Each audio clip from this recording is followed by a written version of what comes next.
Bom dia, povo santo! Que a graça e a paz esteja sobre a sua vida.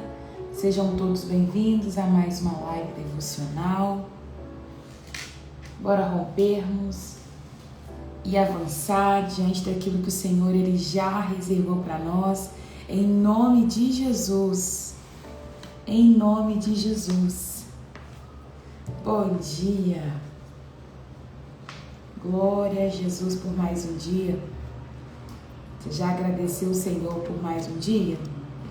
Assim, Deus, muito obrigado pelo dia de hoje. Tenha um coração grato. Se mova aí debaixo dessa gratidão de agradecer o Senhor pelo dia de hoje, por tudo que Ele tem feito na sua vida, por tudo que Ele ainda vai fazer. Nós temos motivos de nos alegrarmos, temos motivos para louvar ao Senhor. Amém? Já nós vamos orar. Antes eu gostaria de compartilhar o Provérbios do dia. Com a turminha que passa rapidinho, entra rapidinho e depois sai correndo porque tem que trabalhar, tem que ir para os afazeres. Então se você entrou aqui rapidinho, só para dar uma bisbilhotada, aguenta 2 minutinhos e escuta o Provérbios do dia e começa seu dia já com Provérbios. Amém? Provérbios vai falar o seguinte, Provérbios 2, hoje nós estamos... Tá certo? Tá certo. Meu filho, preste atenção às minhas palavras e guarde meus mandamentos como um tesouro. Dê ouvido à sabedoria e concentre o seu coração no entendimento. Concentre o seu coração, toda a atenção. Clame por inteligência e peça entendimento. Busque-as como a prata, procure como tesouros escondidos. Então você entenderá o que é o temor ao Senhor e obterá o conhecimento de Deus. Pois o Senhor concede sabedoria e de sua boca vem conhecimento e entendimento. Olha, quando a palavra fala, guarde, bom dia, Poli, Deus te abençoe, graça e paz. Para você que está passando aqui rapidinho uma palavra para você começar o seu dia. Se a palavra está nos dizendo, olha, meu filho, preste atenção nas minhas palavras e guarde elas como você guardaria um tesouro. Se a palavra pede para a gente guardar, significa que, olha, tem que esconder como tesouro. Pode ser que alguém roube, pode ser que você perca algo muito valioso. Se você tem hoje aí uma joia muito cara, supondo que você tem um brinco de 20 mil. Aí você fala assim, nossa, eu tenho um brinco de 20 mil. É dinheiro demais, sabe? 20 mil é muita coisa. Então, se você tem um brinco que é muito valioso, você guarda ele diferente até mesmo dos outros. O cuidado que você tem com um anel de 5 mil não é o mesmo cuidado que você tem com um anel de 100 reais. Embora 100 reais no anel eu também acho caro. Mas eu amo joia e se eu tivesse dinheiro eu pagaria 20 mil, 5 mil, pagaria muito. Então quando a palavra fala, olha, guarde meus mandamentos como um tesouro. Procure ele como você procure a prata, o ouro, porque é valioso, porque é precioso. Então guarde a palavra do Senhor, sabe? Busque o conhecimento de Deus e então você conhecerá o temor do Senhor. Procure a sabedoria, o conhecimento de Deus, como você procura os tesouros escondidos. Gente, Provérbios é muito rico. Eu tenho falado isso aqui, se você me acompanha mais vezes, você já escutou isso mais de 5 vezes. Mas eu tenho falado, sabe, leia Provérbios todos os dias. Ontem nós falamos sobre o propósito do livro de Provérbios. A palavra fala que é para dar conhecimento, sabedoria, disciplinar, levar você a uma vida de sucesso, uma vida bem sucedida. Então, você quer ter isso na sua vida? Leia Provérbios todos os dias. Então, começa isso hoje que o seu dia comece com essa palavra. Guarde os mandamentos como você guarda um tesouro. Dê ouvido, concentre, preste toda a atenção. É isso. Se você passou aqui rapidinho, Deus abençoe o seu dia. Guarde a palavra de Deus, não deixe de meditar na palavra de Deus. Não deixe de buscar sabedoria como você estivesse mesmo procurando algo muito precioso. Porque ela é muito mais do que qualquer tesouro que você possa encontrar, tá? Amém? Vamos orar? Feche seus olhos. Feche seus olhos. Chama a presença de Deus aí onde você está. Começa a colocar diante do Senhor todas as suas preocupações, ansiedades. Fala assim: Deus, acalma o meu coração. O dia está apenas começando e talvez você já está preocupado com tantas coisas, né? Com os afazeres do dia de hoje, preocupado se vai dar tempo de fazer tudo, de executar tudo que você planejou. Então fala: Deus, eu quero agora descansar o meu coração no Senhor.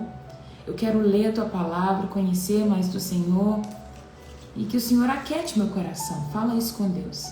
Fecha seus olhos e pensa agora no Senhor como se fosse assim, bem pertinho.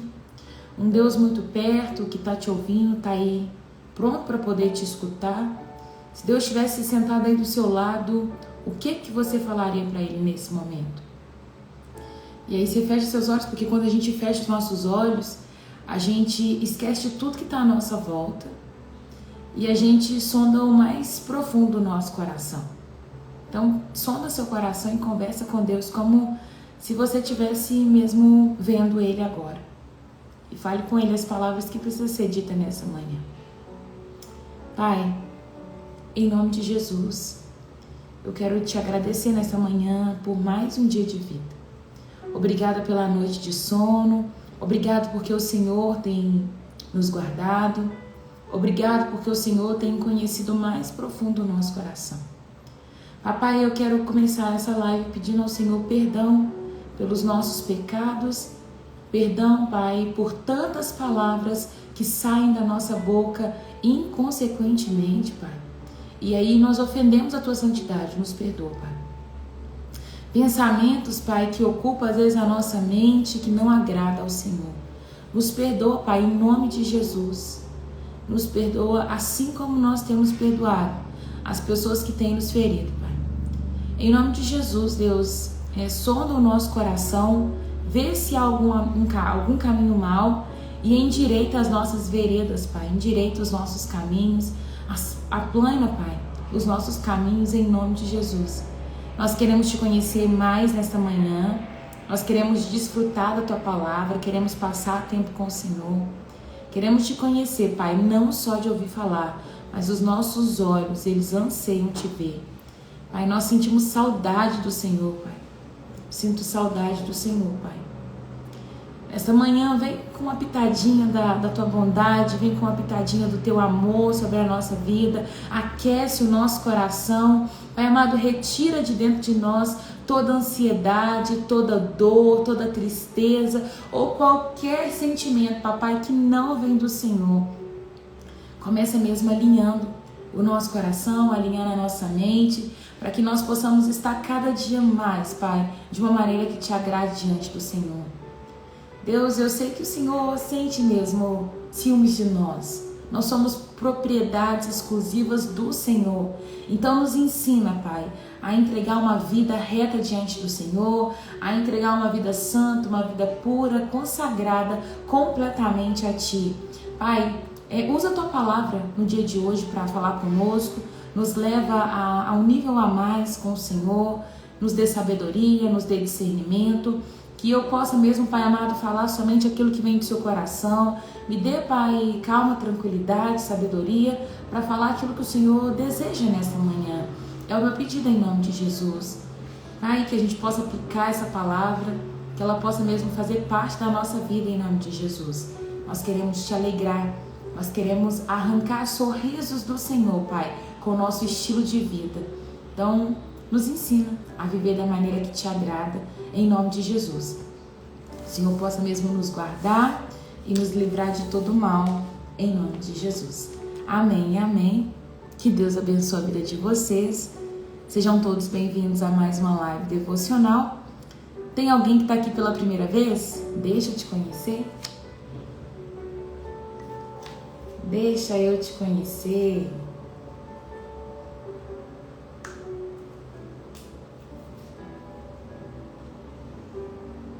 Terminando meu chazinho.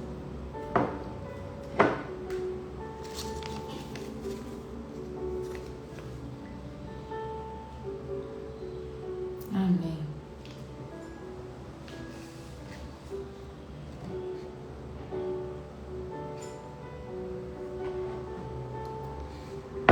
Glória a Jesus. Pessoal, hoje nós vamos para Números, capítulo 5. Ontem nós lemos o capítulo 4. Nós estamos nessa leitura, lendo o livro de Números. Ontem nós lemos o capítulo 4 e falamos sobre a divisão dentro dos levitas. Então, eles são divididos em 3 clãs, que era coatitas, meraritas e gersonitas. Esses 3 clãs, eles têm esse nome porque Levi, que era o filho de Jacó, ele teve 3 filhos. Levi tem Coate, Gerson e Merari. Então, por isso, coatitas, gersonitas e meraritas. Essa eram os três clãs divididos dentro dos levitas, e cada um deles era responsável por um serviço na montagem e desmontagem do tabernáculo quando o acampamento ele se deslocava. Hoje nós vamos entrar no capítulo 5. Vamos fazer de tudo para ler os 5 e os 6. Não são tão grandes, então eu creio que vai dar para a gente ler os 5 e os 6. Abre a sua Bíblia em número 5, pega a sua caneta, lápis, marca texto. Se você acha que deve convidar alguém para estar aqui, envia essa live para alguma pessoa. Não manda para todo mundo, não, porque eu acho chato quando eu recebo todo dia gente que me manda um tanto de live de pessoas que estão ao vivo. Eu não gosto disso, sabe? Inclusive tem muito tempo que eu não faço isso aqui. Porque eu entendo muito que as pessoas que são para estar aqui, o Senhor ele vai trazer, sabe? As pessoas que o Senhor quer que esteja participando do devocional, o Senhor vai fazer permanecer, o Senhor vai fazer entrar. Mas às vezes você está lembrando de uma pessoa. Então encaminha para uma pessoa pontual, 2 pessoas pontuais. Não sai encaminhando para todo mundo que está aí no seu Instagram, não. Mas encaminha essa live para uma pessoa, para ela estar aqui com a gente. Amém? O título da minha Bíblia aqui fala Pureza no acampamento de Israel. Tem outra tradução na NAA. O leproso e o impuro são lançados fora do arraial. Nós falamos muito sobre pureza e impureza no livro de Levítico, né? O livro de Levítico foi uma leitura que a gente viu muito falando sobre santidade e o tanto que Deus ele requer santidade no meio do seu povo, né? Santidade em comportamento, na conduta do dia a dia. Um dos capítulos que mais me marcaram foi o capítulo 19, que vai falar sobre a santidade na conduta do dia a dia. Tem pessoas que acham que a santidade é somente você ficar aqui, não pequei, sou santo, eu oro, eu jejuo, eu leio a Bíblia, sou santo. Não.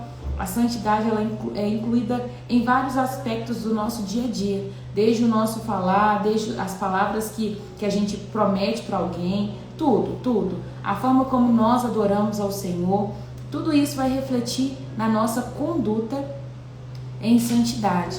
E aí a gente fala sobre o que é puro, sobre o que é impuro. Deus pede como deve ser o ritual de purificação para se limpar e tudo mais. E agora a gente vai dar uma recapitulada em algo que a gente já viu. Ele vai falar o seguinte: o Senhor disse a Moisés: ordene aos israelitas que remova do acampamento todo aquele que sofrer lepra, os fluxos corporais ou quem tiver se tornado cerimonialmente impuro, tocar num cadáver.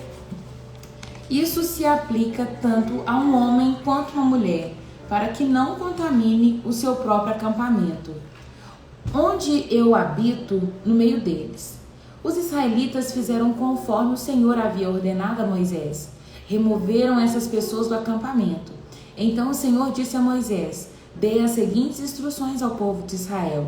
Se algum povo, homem ou mulher, ofender ao Senhor, prejudicando outra pessoa, ele será culpado. Confessará seu pecado e pagará indenização completa pelo dano causado.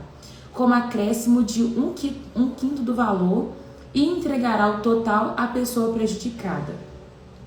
Mas se a pessoa prejudicada não tiver parentes próximos para receber a indenização, o valor pertencerá ao Senhor e será entregue ao sacerdote. O culpado também levará um carneiro como sacrifício para fazer expiação por ele.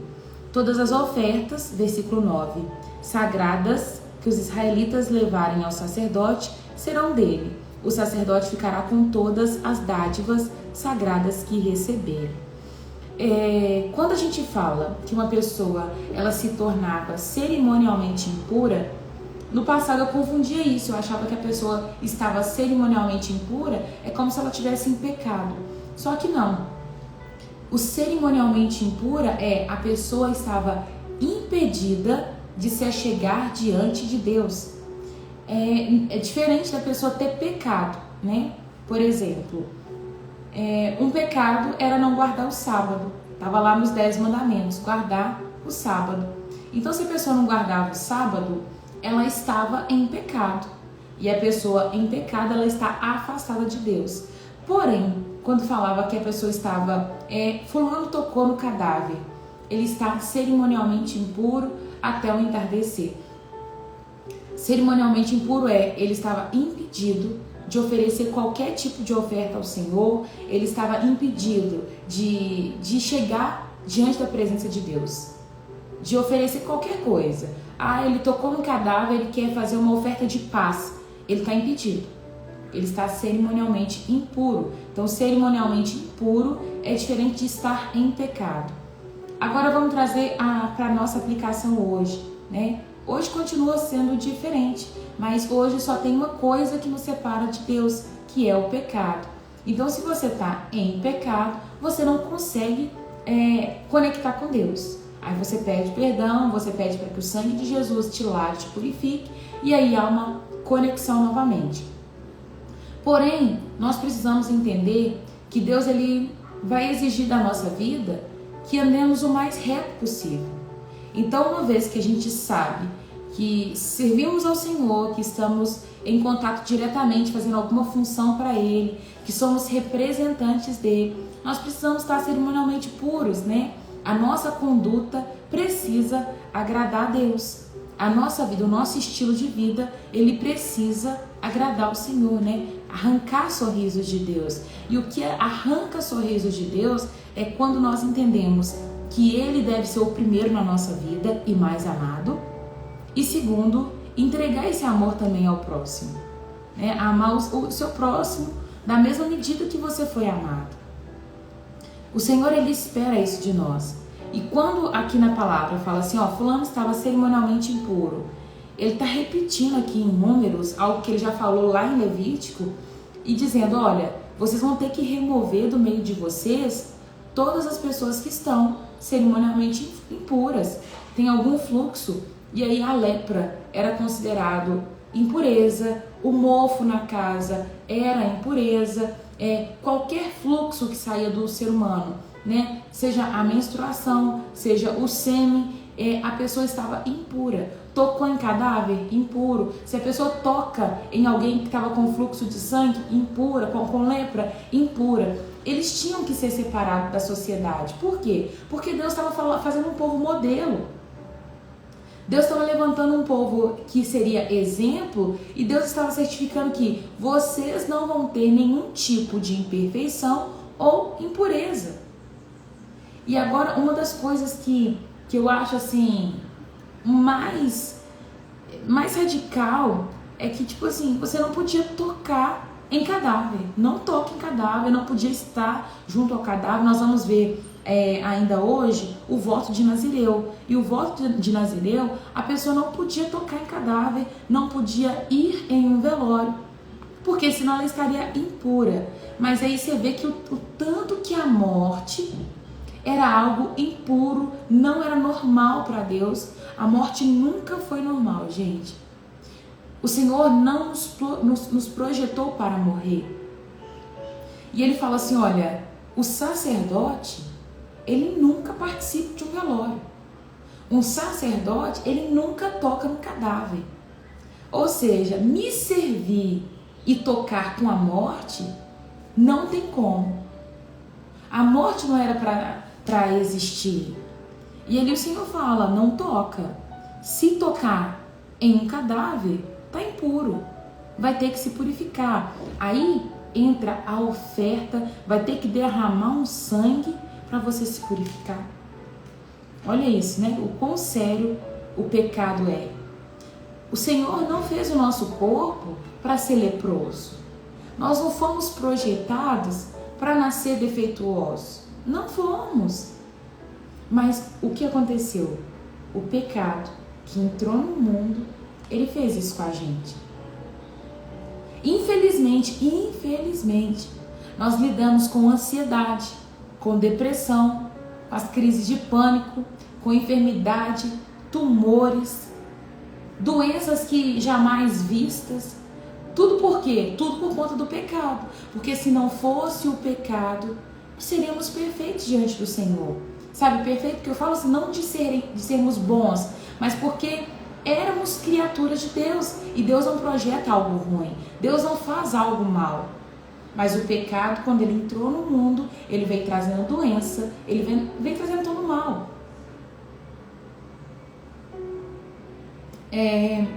O que Deus fala com Adão e Eva lá no jardim.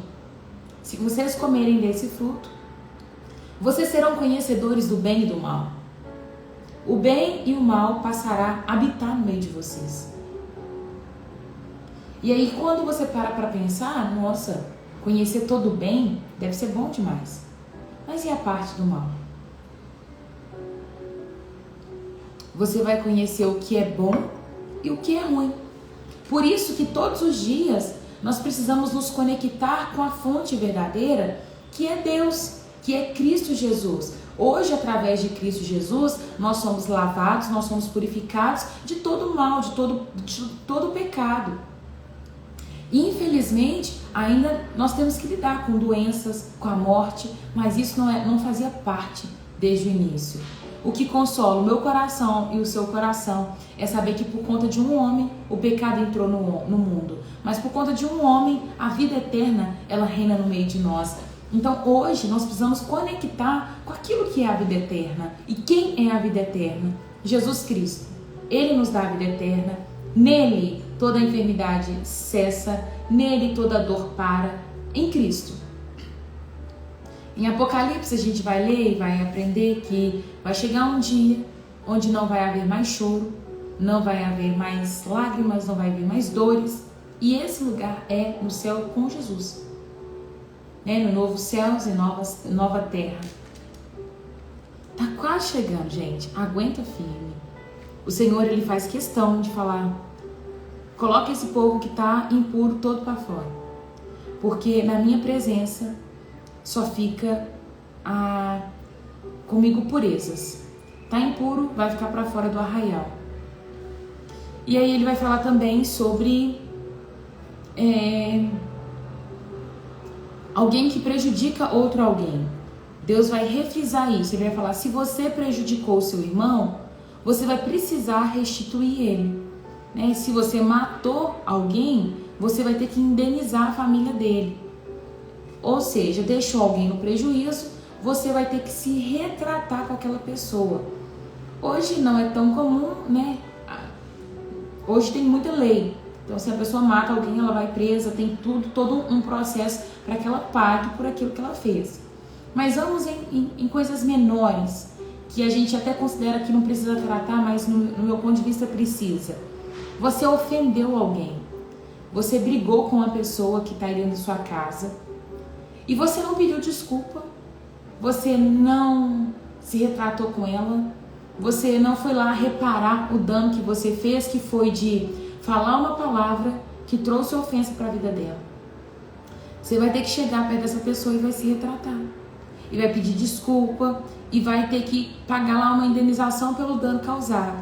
Que seja essa indenização um abraço, que seja um doce, que seja uma bala, que seja uma comida. Não sei como você vai se retratar com essa pessoa, mas se você causou dano a alguém, você precisa se retratar com essa pessoa. Talvez você está brigado com tanta gente, vai pedir perdão para essas pessoas. Para pensar hoje quem que você ofendeu, quem são as pessoas que você precisa falar assim, olha, você me perdoa porque aquele dia eu gritei com você, aquele dia eu acabei falando que você era isso, aquilo outro, mas eu falei precipitadamente, eu preciso me retratar. Vai pedir perdão para essas pessoas, né? A palavra pede para que você retrate com seu irmão, né? Repare o dano. E Provérbios vai ensinar, né? Para retratar o dano, a gente oferece presentes também. A pessoa vai ficar feliz. E quando erram com a gente? Quando erram com você, a pessoa vai precisar pedir perdão. Todavia, Daiane, nós que somos cristãos, precisamos aprender a ficar no prejuízo, tá? Não tem problema você falar com uma pessoa, olha, você errou comigo, e esperar que ela te peça perdão. Porém, se ela não te pedir perdão, você já fala assim, ó, eu já te libero, eu libero a sua vida, eu te perdoo, já faz isso em nome de Jesus, para você não parar aquilo que Deus está movendo e fazendo na sua vida. Porque toda vez que a gente fica com raiva, a gente fica ofendido com uma pessoa, é uma brecha que a gente abre para o diabo agir no nosso meio. E geralmente ele vai usar pessoas que estão no nosso convívio. Então se alguém te ofendeu e você é a cristã da história, você já libera aquela pessoa e fala, eu te perdoo em nome de Jesus, você está liberada, vai fluir aí na sua vida com Cristo, mas você já libera a pessoa, tá? Mas se você ofendeu alguém, você vai se retratar. Versículo 11. O Senhor também disse a Moisés, dê as seguintes instruções ao povo de Israel. Se a esposa de alguém se desviar, for infiel ao marido e tiver relações sexuais com outro homem, sem que o marido ou qualquer outra pessoa fique sabendo, ainda que haja testemunhas e a esposa não tenha sido pega em flagrante, ainda que não haja, tá? Testemunhas, e a esposa não tenha sido pega em flagrante, ela ficará contaminada. Se o marido tiver ciúmes e suspeitar da esposa e precisar saber se contaminou ou não, ele levará a esposa ao sacerdote. Apresentará em favor dela uma oferta de 2 litros de farinha cevada, não misturada com azeite nem incenso, pois é uma oferta pelo ciúme. Vocês sabiam disso, que tem oferta pelo ciúme? Isto é, uma oferta de testemunho da suspeita, para provar se a mulher é culpada ou não. O sacerdote apresentará para ser julgada diante do Senhor. Numa vasilha de barro colocará um pouco de água sagrada e misturará com o pó do chão do tabernáculo. Uma vez que o sacerdote tiver apresentado a mulher diante do Senhor, soltará o cabelo dela e colocará em sua mão a oferta pelo ciúme, como testemunho da suspeita. O sacerdote se colocará diante dela, segurando a vasilha de água amarga, que traz maldição sobre os culpados. Em seguida, o sacerdote fará a mulher jurar e dirá: se nenhum outro homem teve relação sexual com você, e se você não se desviou, nem se contaminou enquanto estava debaixo da autoridade do seu marido, que você permaneça imune aos efeitos dessa água amarga, que traz a maldição. Mas se você se desviou sendo infiel, o seu marido, e contaminou a si mesma, tendo relações sexuais com outro homem, nesse momento, o sacerdote fará a mulher jurar: que o povo saiba que a maldição do Senhor está sobre você, quando ele a tornar estéril, fizer seu útero encolher e o seu abdômen inchar, que esta água que traz a maldição entre no seu corpo e faça o seu abdômen inchar e o seu útero encolher. E a mulher responderá amém, né? Assim seja. O sacerdote escreverá essas maldições no pedaço de couro e raspará de modo que caia na água amarga, e fará a mulher beber a água amarga que traz maldição. Se a mulher for culpada, quando a água entrar em seu corpo, lhe causará amargo sofrimento. Em seguida, o sacerdote tirará a oferta pelo ciúme da mão da mulher e moverá para o alto diante do Senhor. Depois, levará a oferta até o altar. Tomará um punhado de farinha como oferta simbólica, queimando-o no altar, e exigirá que a mulher beba água. Se a mulher tivesse contaminado sendo infiel a seu marido, a água que traz maldição lhe causará amargo sofrimento.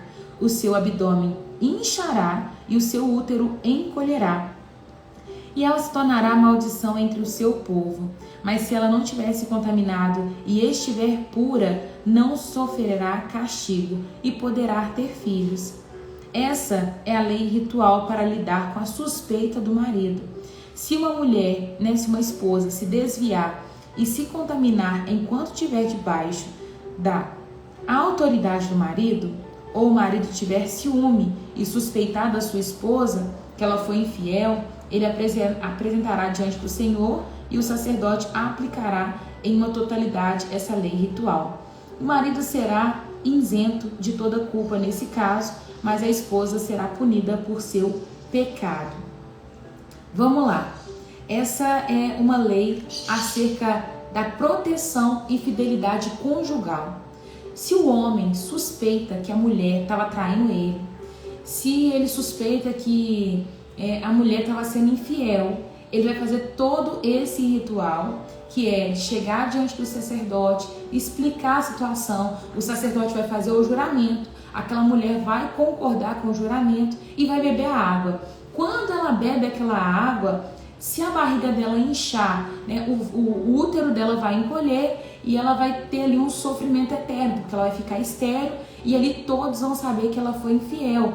Eu creio que nesse caso ali, o marido ele estava livre para ir embora e deixar aquela mulher lá agora sofrendo. É uma coisa que eu acho muito lindo dessa história, é porque nada na palavra de Deus ela está em vão. E é lógico que era algo cultural daquela época, hoje a gente não faz assim, não usa mais isso para poder descobrir infidelidade, porque do contrário estaria um tanto de gente com a barriga estufada. Hoje a graça é sobre a nossa vida e não é mais dessa forma. Porém, eu olho para esse texto e eu fico imaginando o Senhor, porque hoje nós somos noiva de Cristo. Hoje nós somos a noiva que está aguardando um noivo que precisa se purificar, que precisa se preparar para o casamento, que um dia vai viver a bodas junto com o seu noivo e tem alguém esperando. Hoje, embora nós ainda não fomos para esse lindo casamento com o nosso noivo Jesus, nós precisamos entender que temos uma aliança com Ele, temos um compromisso com Ele. E se o noivo suspeitar de infidelidade, a mulher vai ter que beber daquela água amarga e ela vai sofrer um dano eterno. Agora para pensar, se o Senhor suspeita de nós infidelidade, começa a pensar isso de uma maneira espiritual, a barriga crescendo, sabe? Você se tornando estéril e todos os frutos do seu ventre secar, de você não conseguir mais produzir frutos por conta da sua infidelidade com o seu noivo. O que seria essa infidelidade? Eu já volto para ler os comentários, tá? Só um instante eu volto. Só vou terminar o raciocínio. Imagina você hoje olhando para a sua vida e você sabe se você é infiel ou não. Se você tem trocado o Senhor por outras coisas ou não. Se Ele não tem sido o Senhor suficiente na sua vida. Se o Senhor olha para nós e vê que a gente tem traído Ele com Netflix, tem traído Ele com outras 1000 coisas. Pensa, se hoje fosse nós chegando diante do sacerdote e o sacerdote falando pra gente assim: olha, se você não teve relação com nenhum outro homem, se isso, aquilo, outro, você vai beber essa água. Se você foi fiel, nada vai te acontecer. Mas se você for infiel ao seu noivo, vai te inchar a barriga. O seu útero vai secar. Você vai sentir um sofrimento amargo pro resto da sua vida. Beba agora da água amarga. Como estaria a gente agora, gente? Não, responde aí pra você. Você teria coragem de beber essa água? Como que tá o seu relacionamento com o Senhor? Porque o Senhor, Ele tem ciúme de nós. Nós somos propriedade exclusiva dEle. E Ele fica enciumado quando Ele vê a gente se relacionando com qualquer outra coisa que não é Ele. Não estou colocando numa caixinha da religião. Não é que a sua vida tem que ser só leitura da Bíblia, você vai ficar jejuando 24 horas, você vai orar 24 horas, não é sobre isso. sabe? É sobre infidelidade no seu viver. Levítico 19 vai falar: você precisa ser santo, você precisa ser separado, porque o Deus a quem você serve é um Deus santo. Por isso você precisa ser santo. Você tem traído o Senhor, indo para as noites, para as baladas, para meio de conversa fiada, sentado em mesas onde só tem escarnecedores. Isso é trair o Senhor. Porque a palavra fala: bem-aventurado, feliz, aquele que não se detém no caminho dos pecadores, não se assenta na roda de escarnecedores e nem pega conselho lá com aquele povo. Não fica lá. Se nós estamos se assemelhando a comportamentos desse mundo, que nós, infelizes somos. Agora para pensar se somos nós bebendo essa água. O que aconteceria com a gente hoje? O propósito de eu fazer essa parada aqui e olhar, ver isso aqui apontando para Cristo, Ele o noivo, nós somos a noiva e Ele exige de nós uma fidelidade, é levar a gente a mudar o nosso comportamento. Porque às vezes você tem traído o Senhor com coisas assim, tão pequenas, com a inveja, com os ciúmes excessivos, com condutas imorais, com pensamentos sujos, podres, consumindo coisas que vêm com imoralidade sexual. E aquilo vai ficando entrando no seu coração. E ao invés da palavra estar sendo enraizada no seu coração, o que está sendo enraizado no seu coração é o que a Netflix tem te ensinado, é o que o Instagram tem te ensinado, e assim por diante. É o que os seus amigos, que você considera amigos, têm te ensinado. Mas na verdade tudo isso tem desagradado ao Senhor. Então toma cuidado, né, com esse lugar que você tem ido. Lugar de infidelidade. Vamos lá. Deixa eu ler seu comentário, Nanda. Raira, no meu caso, eu bati de carro em um engavetamento. E o meu parceiro está muito chateado comigo. Eu já pedi desculpas e vou pagar o prejuízo que cometi no carro dele. Isso foi ontem e ele não está falando.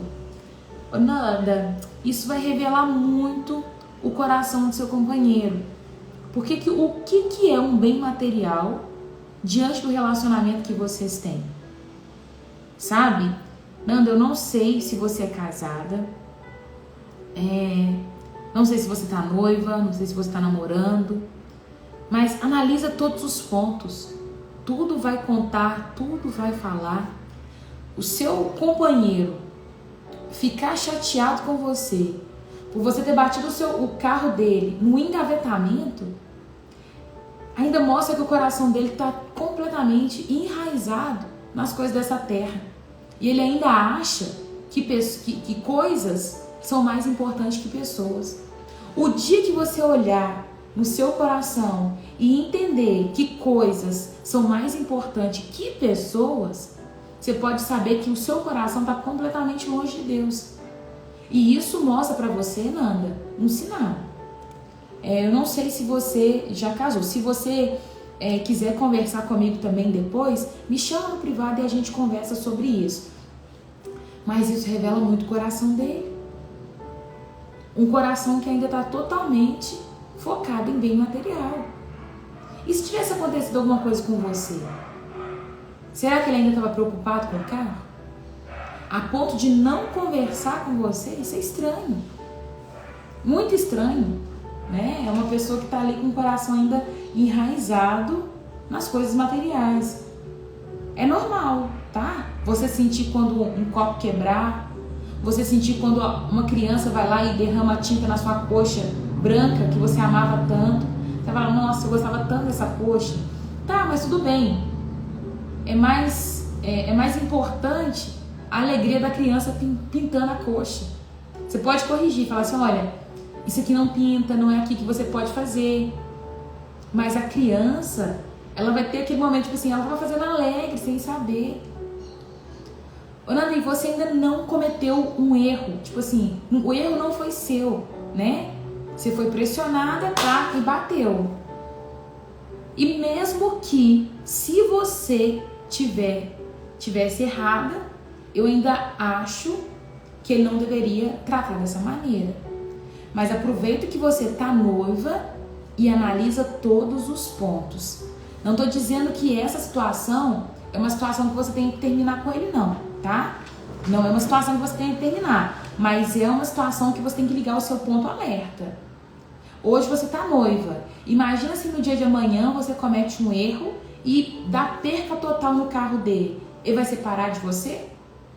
Entende? O Senhor sempre vai mostrar pra gente o coração. Eu não sei se é um dom que eu tenho, eu não sei se é mandinga, credo, misericórdia. Mas o Senhor, ele me permite ver o coração das pessoas, sabe? Então, se você sentar para conversar comigo um pouquinho, eu vou conseguir ver seu coração. Na verdade, eu acho que as falas das pessoas revelam o coração delas. A palavra vai dizer, né, que a boca fala que o coração está cheio. Se o seu coração é cheio de ingratidão, você coloca isso para fora com muita facilidade. Então, quando ele expôs isso dessa maneira, a ponto de não conversar com você, por você ter estado nessa situação de bater em outro carro, ferir o carro dele, revela o coração dele. Que no caso, o carro é mais importante que você. Tá? Então, já liga o sinal amarelo aí e coloca um stop aí. Tipo assim, vamos analisar as outras coisas. Se essa situação casar com outras situações, dele não se importar, dele não se preocupar tanto com você, de chegar num restaurante, é você que tem que sempre se virar e ele nunca se preocupa, isso já é um ponto de alerta, tá? Marido cristão que omite uma situação, você sabe que ele está mentindo, mas a pessoa não fala a verdade. Como agir em meio à falta de sinceridade? Perguntou para a pessoa errada. Eu não consigo lidar com desconfiança, eu não consigo lidar com mentira, na verdade. Se a pessoa falar para mim que ela mentiu, eu acho que fica até bom. Mas se ela ainda tá mentindo para mim, eu não consigo lidar, entende? Eu, Raio Luiz. Mas vamos para a palavra. Vamos para agir de forma sábia. Você vai chegar para ele e vai falar assim, olha, você tá falando mentira para mim. Porque eu sei que essa situação é assim, assim, assim, por conta disso. E aqui tá a prova. Pra gente continuar casado, eu gostaria que você não falasse mais mentira pra mim, porque senão eu não vou conseguir confiar mais em você. Eu resolveria assim, né? Porque eu não suporto mentira. O Cláudio Duarte, ele fala uma coisa numa pregação, que é o seu marido, o seu cônjuge, né? Ele pode ter 20 defeitos toleráveis, mas ele não pode ter um intolerável. Cada um vai olhar e vai achar o seu intolerável. O meu intolerável é arrogância e mentira. Se gritar comigo, vai gritar uma vez só. E se falar mentira, vai ser uma vez só. Porque se a pessoa falou mentira pra mim, eu vou continuar não acreditando nela. E aí eu vou desconfiar, ela não vai poder sair sozinha, eu vou achar que toda hora tá me falando mentira pra mim, aí eu não vou conseguir me relacionar. Então mentira e arrogância eu não suporto. É dom, Raira. Até a mesma maneira de falar meiga, tem as cajadadas, mas é boa. Ai, Jesus. Então é isso. Gente, vamos lá ler o 6. Então o Senhor disse a Moisés. No final da live, a gente abre o pontinho de perguntas. Embaixo aí, olha, no seu telefone, tem um balãozinho com uma interrogação. Se você tem perguntas, coloca as perguntas aí e na hora que eu terminar o nosso devocional, eu venho respondendo as perguntas, tá? Que aí eu faço nosso momento de perguntas e respostas. Capítulo 6 de Números, vamos lá. Leia acerca do voto de Nazireu. Já ouviram falar do voto de Nazireu? Alguém já fez aqui voto de Nazireu?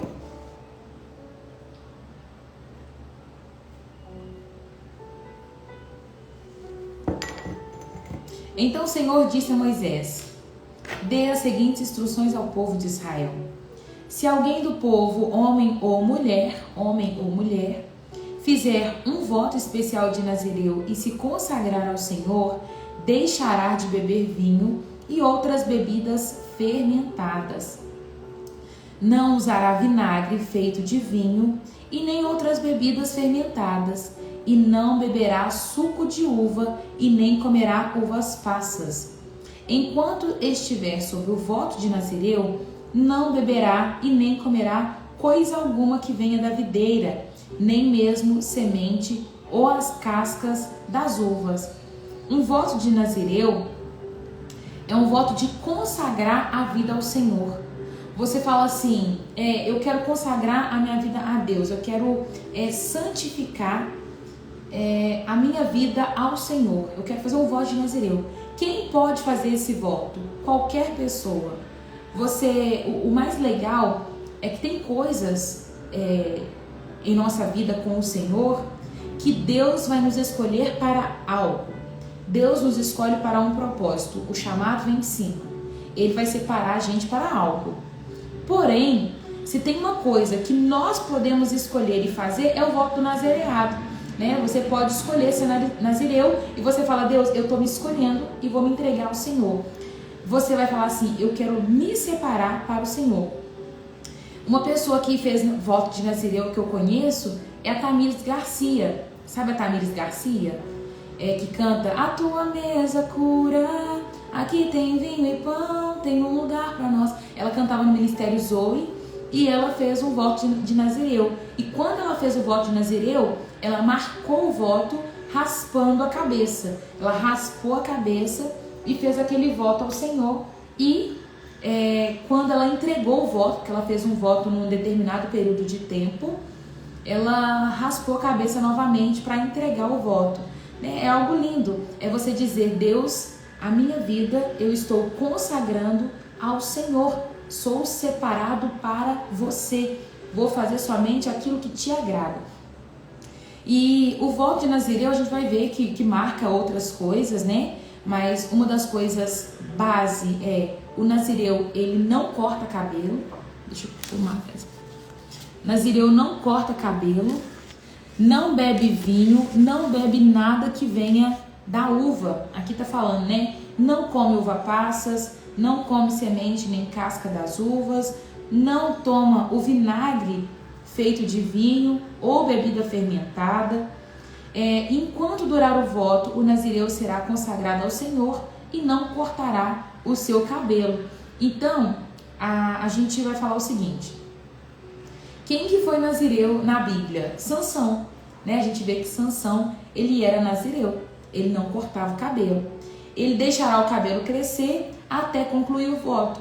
Eles falam que, algumas traduções vai falar que é o cabelo e a barba. Não se aproximará de cadáver enquanto estiver consagrado ao Senhor.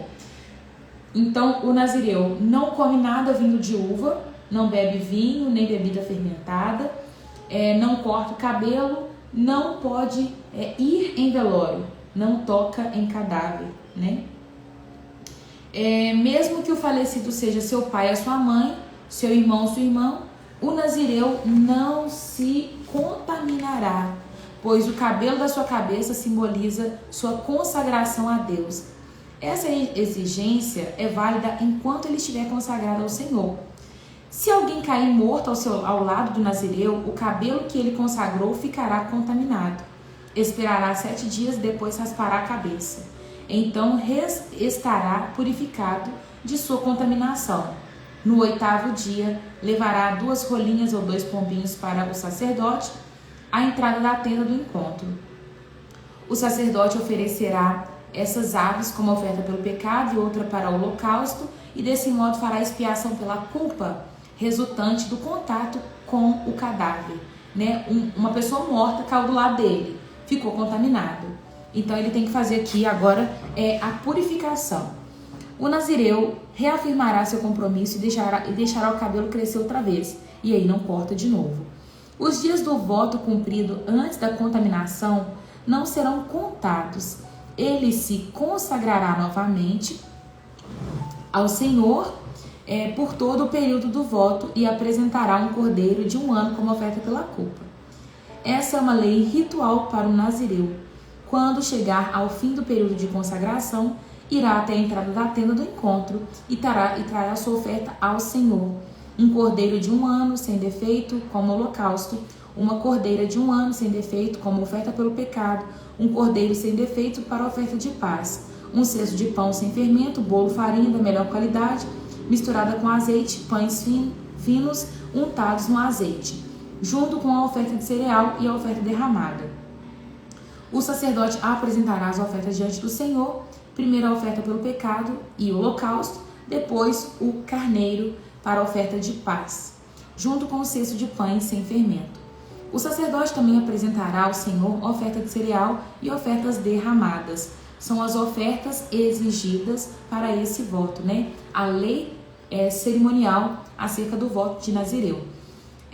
Em seguida, o Nazireu raspará a cabeça à entrada da tenda do encontro, pegará o cabelo que consagrou, o colocará no fogo embaixo do sacrifício da oferta de paz. Depois que o Nazireu tiver raspado a cabeça, o sacerdote pegará o ombro cozido do carneiro e dentro do cesto o sacerdote moverá para o alto como oferta especial diante do Senhor. Essas são as porções santas para o sacerdote, junto com o peito da oferta movida e a coxa, oferta sagrada movida diante do Senhor. Depois dessa cerimônia, o nazireu poderá voltar a beber vinho. Esta é a lei ritual dos nazireus que fazem o voto de apresentar essa oferta para o Senhor. Se tiverem recursos materiais, apresentarão outras ofertas além dessas. Ele deve cumprir o voto que fizer quando se consagrar como nazireu. Então o Senhor disse a Moisés: diga a Arão e aos seus filhos que abençoe o povo de Israel com esta bênção especial. Que o Senhor te abençoe e te proteja, que o Senhor olhe para você com favor, que Ele mostre bondade, que o Senhor se agrade de você e lhe dê paz. Assim Arão e seus filhos colocarão o seu nome sobre os israelitas e eu mesmo a abençoarei. Vou separar nos blocos, tá? Falar primeiro do nazireu e depois da bênção. Tem outras traduções, né? Que o Senhor te abençoe e te guarde, que o Senhor faça resplandecer o seu rosto sobre vocês e tenha misericórdia de vocês, que o Senhor sobre vocês levante o seu rosto e te dê paz. Em outras traduções, que é uma das mais conhecidas. Tem pastores que finalizam o culto na igreja com essa bênção. É uma bênção sacerdotal.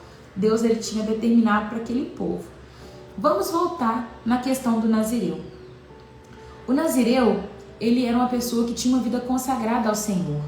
Quem foi nazireu na Bíblia? Tem vários nazireus registrados, mas um dos mais conhecidos é Sansão, Samuel e João Batista.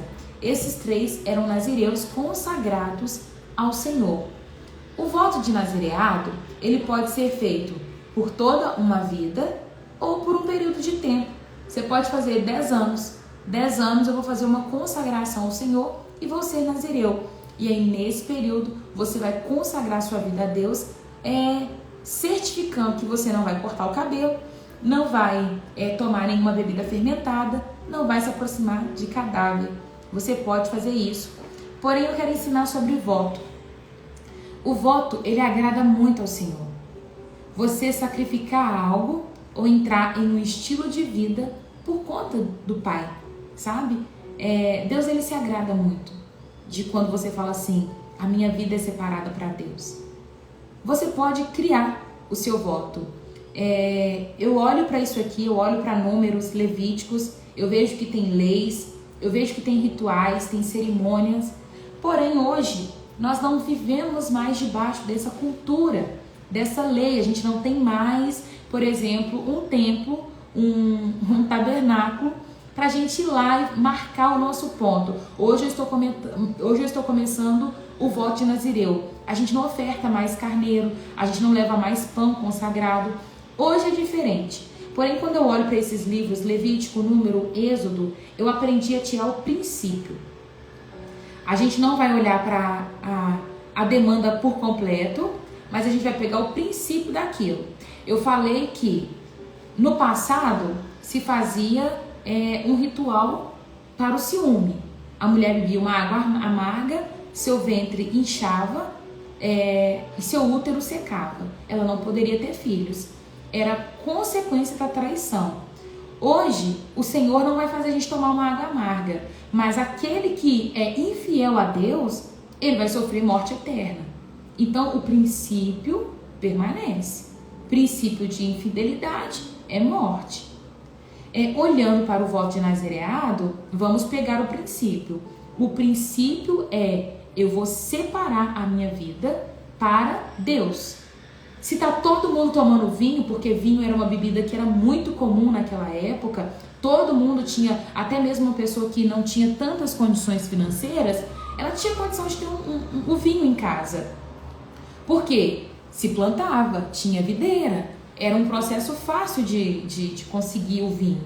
Mas aí ele está se abdicando de algo que era comum para muitos. Hoje você pode olhar para a sua vida e falar assim: o que eu posso entregar ao Senhor? O que eu posso fazer para consagrar a minha vida ao Senhor? João Batista aparece no deserto comendo gafanhoto e mel silvestre. Gafanhoto não é o gafanhoto não que a gente conhece. Gafanhoto era de uma árvore, tá? É um fruto de uma árvore, não era gafanhoto animal. E ele só comia gafanhoto e mel silvestre. Era o estilo de vida dele, a alimentação que ele tinha. Eu não peguei o livro e ele não tá aqui. Mas eu já li um livro, assim, sensacional, que é o do João Édipo. O livro do João Édipo, ele escreveu um livro falando sobre os nazireus. E assim, o livro, gente, é sensacional. Um livro que traz uma essência tão linda, sabe? Uma essência de separe a sua vida para Deus. Consagre ao Senhor. E é um livro que, quando eu li, abriu a minha mente para me consagrar e santificar o Senhor na minha vida. Hoje eu não como carne de porco. Eu não como carne de porco para santificação, aperfeiçoamento. É uma regra? Deus me pediu?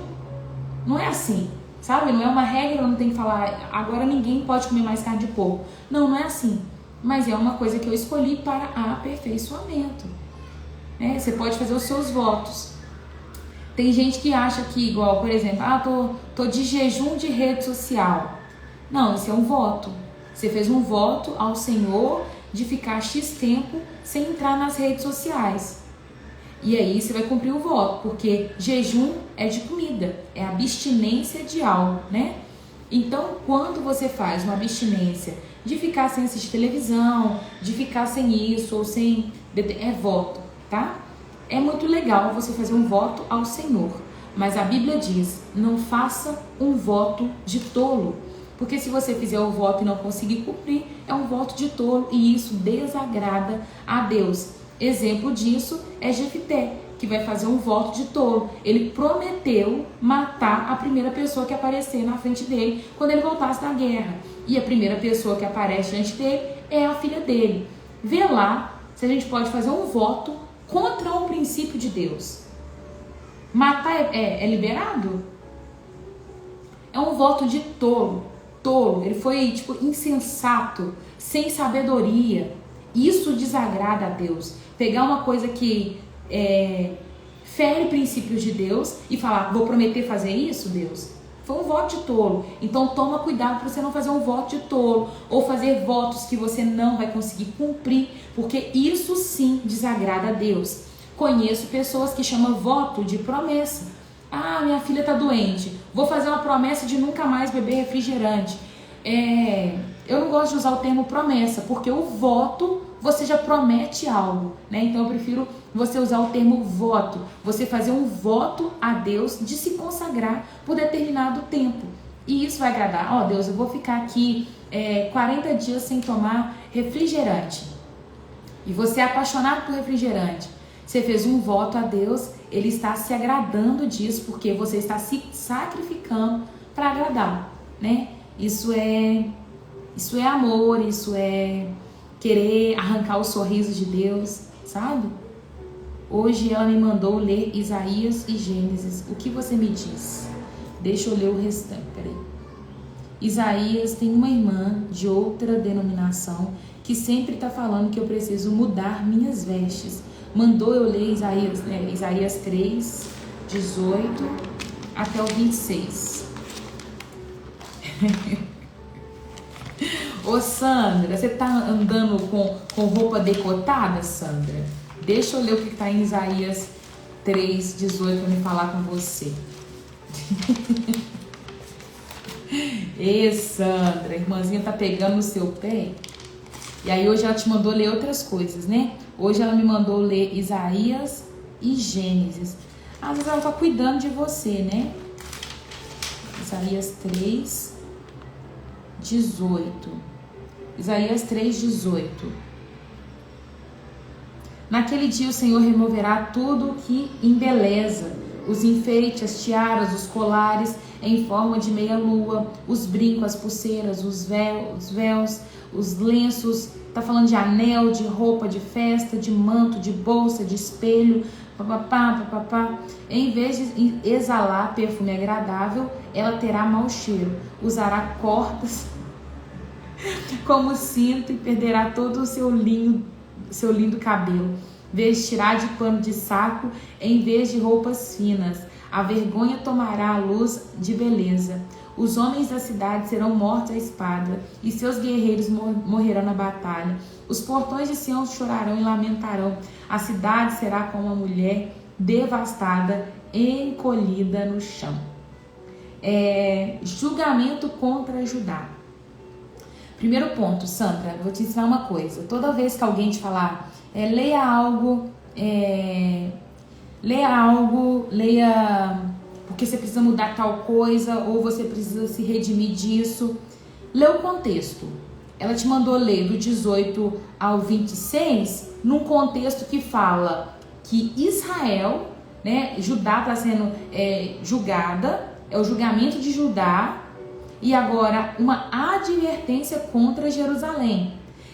Olha, quando vem aqui para esse contexto de Isaías, nós vamos ver o povo de Deus preso, o povo de Deus cativo pela Babilônia, nós vamos ver a Síria invadindo e pegando todo aquele povo, e tá vindo castigo em cima do povo de Israel. Por quê? Porque eles desobedeceram a Deus. Eles não guardavam o sábado, eles não deixavam a terra descansar. Tudo quanto o Senhor pediu para fazer, eles não faziam. Então aqui vem um contexto do quê? Nesse dia, Jerusalém, nesse dia do seu julgamento, você tirará os lenços, os enfeites, as joias, os anéis, os adornos, os colares de meia-lua e papapá, e a cidade estará em batalha, e os portões chorarão e lamentarão por você ter sido desobediente. Não está falando que Deus requer de um povo que ande sem anel, sem pulseira, sem isso, sem aquilo outro. Ô Sandra, e uma coisa que você precisa ter muita sabedoria até mesmo para poder falar com essa irmã, você acata, falar amém, muito obrigada minha irmã, mas você saber o que você precisa mudar, porque o que nós precisamos mudar, quem nos fala é o Senhor, sabe? Quem vai determinar o que nós precisamos ainda retratar em nós mesmos é o Senhor, sabe? O Espírito Santo que vai convencer se você está usando uma roupa que não está legal, se você está usando um vestido que está decotado demais, né? Por exemplo, calça. A calça geralmente é comportada, mas tem calça que marca muito. Então você não vai usar uma calça que marca muito. Mas eu vejo que tem pessoas que não têm sabedoria no falar. Olha para você ver. Supondo que, gente, a Sandra é uma pessoa que acabou de conhecer o Senhor Jesus. Ela lê isso aqui achando que é uma verdade. Aí ela vai achar que é lei, que Deus não gosta que usa brinco, que Deus não gosta que usa anel, que Deus não gosta que usa a maquiagem, que Deus não gosta que usa roupas brilhantes, bolsa, porque aqui fala de bolsa também. Mas não é, tá falando de um contexto completamente diferente. As vestes falam muito sobre o que representamos no reino. Quando temos algo a mais nova, qualquer roupa chama mais atenção. As pessoas pegam, não pedir mais, é isso? Sou cristã há 20 anos, ando decente. Então tá tudo certo, minha irmã. Eu acho que nós, cristãos, precisamos ser mais simples, sabe, que a gente conseguir. De andarmos... Não precisa tanto, sabe? Tem problema passar maquiagem? De jeito nenhum, gente. De jeito nenhum. Passa a base lá no rosto, passa uma sombra bonitinha, deixa o olho brilhando, passa um batonê. Eu não gosto de nada muito chamativo, sabe? Eu não gosto de nada... Desculpa o termo, mas eu usaria o termo tipo meio perua, sabe? Que estranho demais, tudo muito vermelho, bolsa vermelha, salto vermelho, boca pintada vermelha, o cabelo chamando a atenção com 50 coisas. Eu acho que não precisa. A singeleza é mais bonito, né? Mas se você gosta de andar bem extravagante, é você e o Senhor, só Ele pode te convencer quanto a isso. Deixa eu ler aqui 2 perguntas e eu preciso orar pra gente ir embora, tá bom? Um voto feito pela mãe quando o filho no ventre pequeno. E quando o voto foi feito pela mãe, ele tem a obrigação de levar adiante? É uma pergunta muito pontual, né? Mas isso a gente vê em Samuel. Deus virou... Ana não podia ter filhos e ela vira para Deus e fala assim: Deus, eu vou entregar o meu filho para te servir. Ele vai ser um servo do Senhor. E Samuel acatou aquilo ali e foi seguir o voto, né? Mas não tem como eu virar para o meu filho e falar assim: o meu filho vai ser nazireu. Eu não vou cortar o cabelo dele, ele não vai aproximar de cadáver, ele não vai beber vinho. Aí nasce o meu filho, não querendo cumprir o voto que eu fiz. Meu filho não tem que cumprir um voto que é meu. Quem tem que fazer o voto cumprir sou eu. Entende? Você pode falar: Deus, eu consagro meu filho desde o ventre, o meu filho é consagrado ao Senhor, o meu filho vai te servir. Isso você pode profetizar. E durante a criação do seu filho, você vai falar assim: filho, você vai se apaixonar pelo Senhor, você vai ensinar a Bíblia, você vai colocar em escola missionária, você vai fazer o que você puder, escola de adoração, o que você puder. Mas a escolha é dele. Entende? A escolha é dele. Supondo que minha mãe me consagrou para ser, por exemplo, uma ministra de louvor. Eu não canto nada, gente. Não canto. Como que eu vou cumprir o voto que minha mãe fez? Não tem como. Então, eu acho que não procede. A palavra fala que qualquer um pode se consagrar como nazireu. Não fala: eu vou consagrar a Valéria, eu vou consagrar minha mãe, eu vou consagrar meu pai. Eu acho que isso não existe, tá? Embora Ana entrega Samuel para crescer no tempo, tá bom? É isso. Gente, nós vamos finalizando por aqui.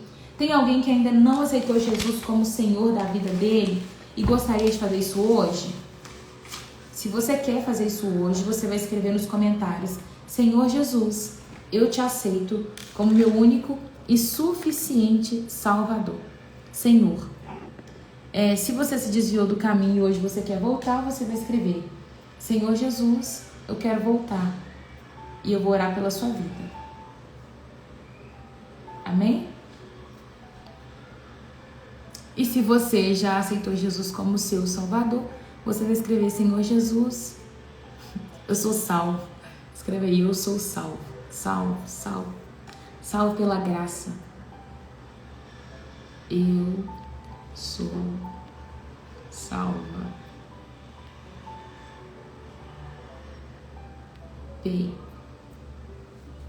Obrigada. Deus te abençoa. Amém, Sandra. Se você ficou com dúvida ainda e queira me chamar pra gente conversar no privado, eu tô aberta. Não sou a melhor para responder no WhatsApp, mas eu respondo, tá? Uma hora eu vou responder. Igual agora eu termino a live, eu vou postar a live, vou colocar ela no YouTube. Aí eu faço resumo e depois eu posto no grupo, mas eu vou tomar café também. É isso. Senhor Jesus, eu sou salvo pela graça. Amém, Gabi. Glória a Deus. Coloca a mão no seu coração.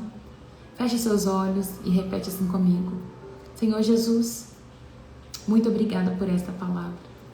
Ela possa germinar em meu coração. Pai, eu quero entregar o coração dos meus irmãos diante do Senhor.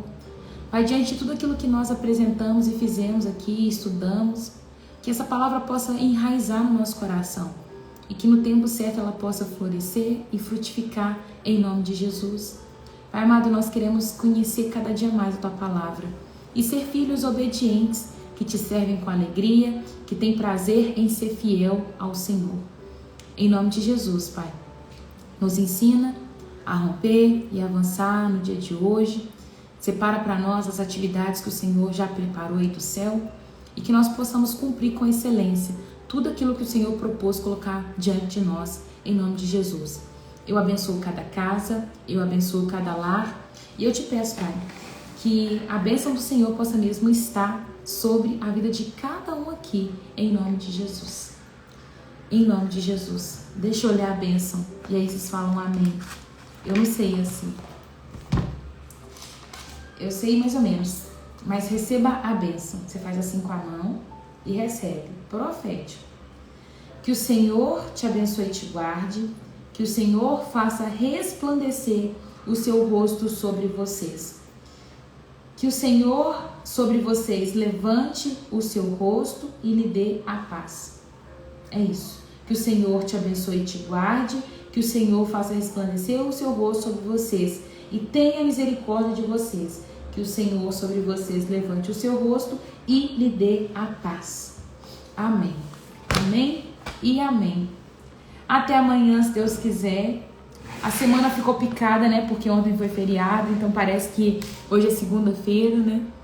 Embora a gente não parou, mas amanhã já é sexta, né?